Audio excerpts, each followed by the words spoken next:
All right, so number one, the first point under assumed moral preconditions for the social. First point, Nietzsche says, this is a direct quote from Note 271. Nietzsche says, quote, "Moral values reveal themselves to be conditions of the existence of society." Moral values reveal themselves to be the conditions in which we talk about the formation of society. So that if we're wanting to know how society comes about, this I cannot stress how important this is, right? If we want to understand what society is, what the social is, right? When we talk, it'd be interesting to engage sociology students and professors and such at this point. I do know quite a bit of social theory. Nietzsche's interpretation is very unique, right? He says, quote, "Moral values reveal themselves to be the conditions of existence of society." So that moral values sort of precede society, right? They're more foundational. Moral values become the condition for society. So, again, as I said earlier, if you talk about the social construction of X, the social construction of gender, the social construction of race, the social construction of you fill in the blank, then, well, not even then yet, the common assumption is that is the basis, right? That social constructedness is the basis, really, in which we talk about gender. Gender doesn't really exist, or race doesn't really exist, or homosexuality doesn't really exist. It only came as a consequence from sort of this, this transformation within the linguistic community and social blah, blah, blah, blah, blah, right? That's how that concept came about. More foundational than that, though, however, is the conception that society is contingent, right? Society isn't a foundational, fundamental sort of thing in the world, right? Society doesn't exist like the gravitational constant exists, right?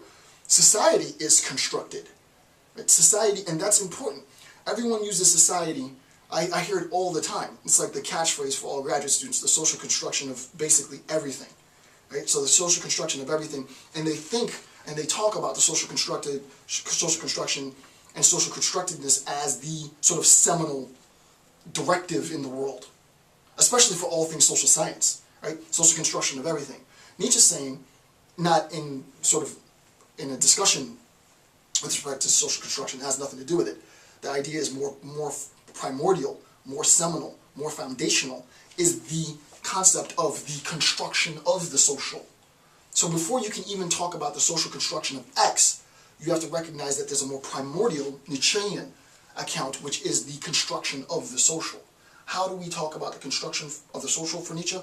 By moral values. Moral valuation is the antecedent cause for the construction of the social, prior to social construction. If you follow along, that's definitely deep. So moral value reveals itself to be a condition, to be conditions of the existence of the social, in that they are felt, right, to be beyond discussion. What's important to recognize is that it's a feeling, right? We're talking about a feeling. We're talking about a feeling. I'm not going to go deep on this. I'm going to leave a lot of this open to interpretation, just because of the nature of the discourse. But moral values reveal themselves to be a condition of those existence of society, in that they are felt, these valuations, to be beyond discussion. It's not open to discussion. Under no circumstances is it ever appropriate for a mother to take brutally, willfully, intentfully the life of her own child. There isn't a case in which this is acceptable. And if you want to be heady, you can sort of subsume that under ethical objectivism, if you will. And so the ethical objectivist might say it's just a case of observing the horror of the event. The response might be maybe to discredit the ethical objectivist and generalize the account. And I know ethical objectivism, so all you ethical objectivist freaks don't come on, oh, well, no, that's not what it means. I'm sort of generalizing here to make the point. But Nietzsche, a Nietzschean account might be, there is no objectivity in the external world. It is absolutely devoid of objectivity.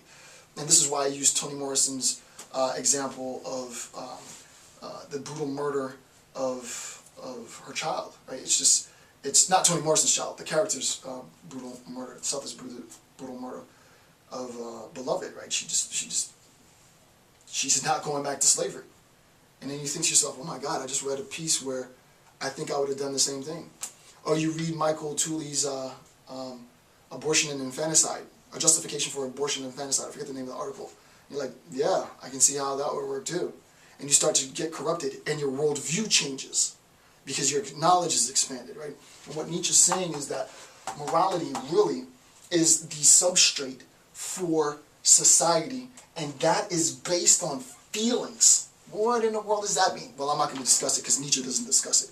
He is smart enough to recognize that it is this, he says, in that they are felt to be beyond discussion, right? But there's never a defense or an articulation of it. It's because I was told to, right? It's because God told me, or it's because the priest told me, or it's because, some other institution. It doesn't have to be God, right? I'm not, religion bashing here, right? But some institution, some external authority, probably, possibly, more than likely, transcendental authority gave me some rules, and now I'm following these rules.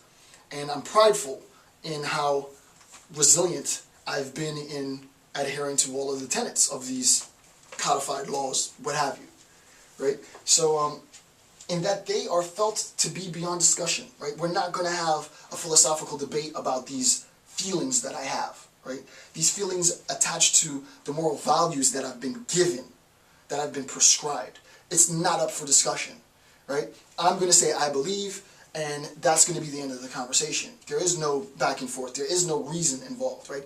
It becomes this, in a sense, if it's just you and your personal beliefs and your personal faith, and it influences no one else, then believe what you want to believe. If it even influences your family, then believe what you want to believe. But as I said before, as you rise in social status to a point where you have influence over others, then it becomes open for debate. But as Nietzsche says here himself, in that they are felt to be beyond discussion. So it doesn't matter how high or how low you are in social status, it's never open to discussion. I believe what I believe, and those beliefs are going to inform my decisions and my acts in the world. And unfortunately for you, you don't have the same beliefs that I have, but I'm in a power to make decisions for you, so I'm going to make decisions based on my beliefs. And that's it. Tough luck for you. Wow. This is where society starts to get a little pissed, right? This is where people in society start to realize, like, no, I don't want people doing that for me. I want to be able to have individuals who represent my cause and me and this individualism, this individuality, and this sort of personal excellence spiel and rah, rah, rah. So, the practice which is to say the utility of agreement about the highest value has here acquired a kind of sanction. It's been sanctioned. I would like to use the word ordained, right? It's been ordained, right? It's been sanctioned. It is legitimized. My refusal to entertain discourse about the feelings that I have, that I get from a prescribed moral evaluative system, is not open for discussion, and I am legitimized. My refusal to engage in a debate, in discourse about those feelings is legitimized by the fact that the very system that gives me the prescriptions isn't open for discussion. It's dogmatic. It's self-referential. There is no appeal to external authority. It's so sad. It's so sad. I shouldn't even be laughing. It's just like, it's weird because I write the lecture, I prepare it, I go through it, but then I get into character and you're just like, wow, like I hear myself talking to myself. And occasionally I'll go back and watch some segments of the video of myself talking. It's always weird to see myself in lecture, but it's just like, it just hit me, right? You have an institution, and the institution is dogmatic.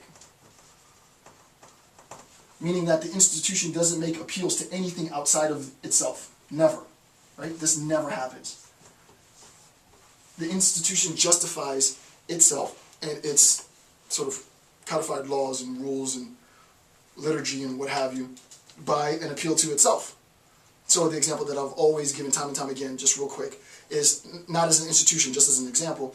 My daughter comes to me, says, "Daddy, can I go outside and play?" I say no. She says, "Why?" I say, "Because I said so." I don't justify my denial of her request on any outside source by saying it's too dark outside, by saying the boogeyman's there, by saying